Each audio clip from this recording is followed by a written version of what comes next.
hapon mga kabombo, live edre kita sa bahin sang Central 1. Kagkaroon makaupod naton si Tatay Edgar. Tatay Edgar, may hapon sa imo. Mayong hapon man. Okay. Tatay, ano ang imo batsyagan sa pagsaka sang presyo sa nga gasolina kay ti sa nga subong nga si mana nagsaka ng presyo sang gasolina, tatay? Para sa imo ano na batsyagan mo, tay? Ang mabatyagan nimo sa pagsaka isang gasolina, natural may aragay epekto sa amon nga pagbiyahe. Kay ang gasolina, amon ang number 1 nga ginatughong sa amon mga tricycle. So kung magsaka ang gasolina, ang plite ay gasaka, baldado gid ang mga driver. Amo na nga sa subong, medyo agwanta lang gid kami kay way man kami mahimo nga mga pamaagi, pero magahulat lang kami sa mga tikang para mabatyagan Manila kung ano bala ang ginasapir sa mga driver. Kaya ang driver, amo lang nang ginakuhaan sang ilang nga mga tanan nga pag kinahanglan, balon sa kabataan, pangbayad sa eskwelahan, mga pagkaon, subong man para sa amon ginabakal sang bulong, muna nga pertigid ang apekto sa amon kay natural lang na. Ang importante lang, sige lang kayod, pero maskin gamay lang, basta may ara kami bakal sang amon kinahanglan, way na kami aspect sa mga lagko, kundi nga baka lang sang pangsudan, bugas. Okay.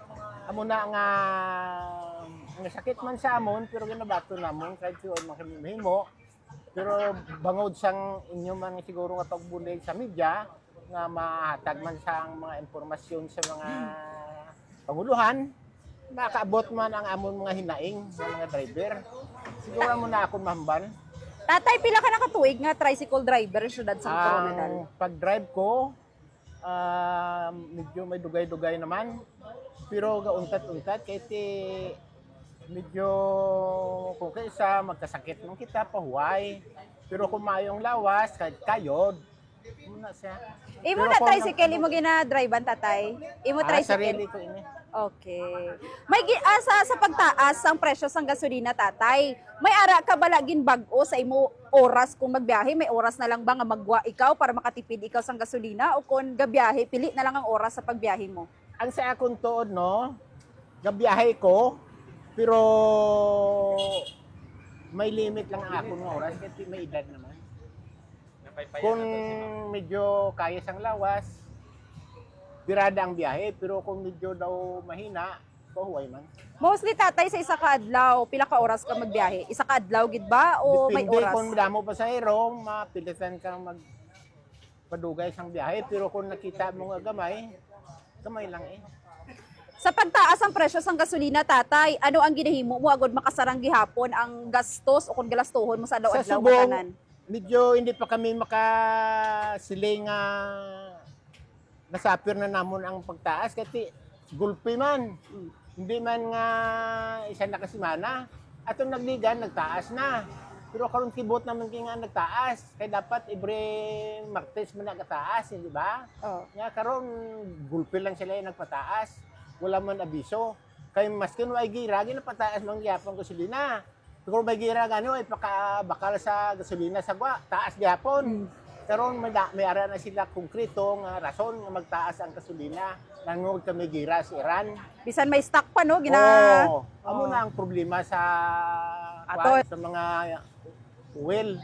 Kay maskin ay pa sila nakatughong sang mahal na sila ya. Oh. Kay automatic effect na yun ang sa mga driver. Okay. Sa inyo pananaw, sa imo pananaw, tatay, kinahanglan bala magtaas man ang plete sa mga pasahero sa mga tricycle driver kay ti mataas ang presyo sang Kung pamasahe. kami lang ang pagustuhan, siyempre, dapat maglagas man kami sa presyo sang gasolina, pero hindi ka man basta-basta magpataas, kundi makaagi sa gawin ng panglusod. Kaya nahiring pa ina. Amo na nga kasunod lang kami sa batas. Kasi hindi na mabatas.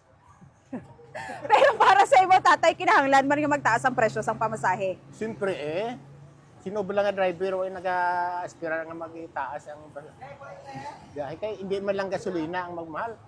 mga oil, mga spare parts, tanan apekto. Karon kami lang mag-suffer, ang mga sakay hindi mag-contribute sang amon nga kapigadohon do mabudlay man. Amo na nga dapat lang taon man sang local government na i-balance man nila ang katabo karon. Correct. Okay. Kung magdugay kag magpadayon ang asod-asod nga pagtaas ang gasolina tatay, ano ang epekto sini sa pangabuhian mo kag sa imo nga pamilya adlaw-adlaw? Siyempre mapektuhan gid ang mga balon sang bata, ang imo nga pagkaon. Ako gid ang impact sa nagkatabo karon. Okay. Kay natural ang aton nga ekonomiya perti na kanubo nga daan, tapos dugangan pa sang crisis. Muna nga dako gid ang ma-suffer sang mga driver. Kaya siyempre, halimbawa, amula ng imo nga pangitanan, tapos maigo pa sa mga crisis. Si gakuriet lang kami eh. Okay kami. Last tatay tagaan ta ka sang ligwa para magpanawagan sa gobyerno manginman sa mga pasahero nga naga-commute nga kung basi kung maluoy lang man sila nga magdugang man sa pamasahe bisan gamay. Sige tatay. Ginapanawagan ko man sa mga nagasakay, batyagon man ninyo kung layo, hindi na kamo magbais nga siling ang plitya mo lang gihapon. Batyagon man ninyo ang nakakatabo karon nga gulpi lang magtaas. Pero kami hindi, wala kami rason na magpataas. Gani, kamo nga nagasakay, magbatyag man sang ambon nga atuba nga problema. Subong man na ang nabiligid ang mga taga-gobyerno. Kay kamo dira ang nagahimo sang laye.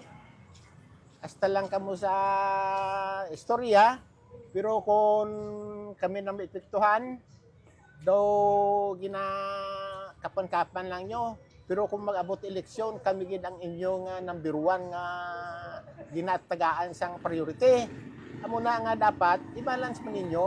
Hindi man kamo magsige man ka payaman lang dyan kasi kami nagabayad man sang buwis.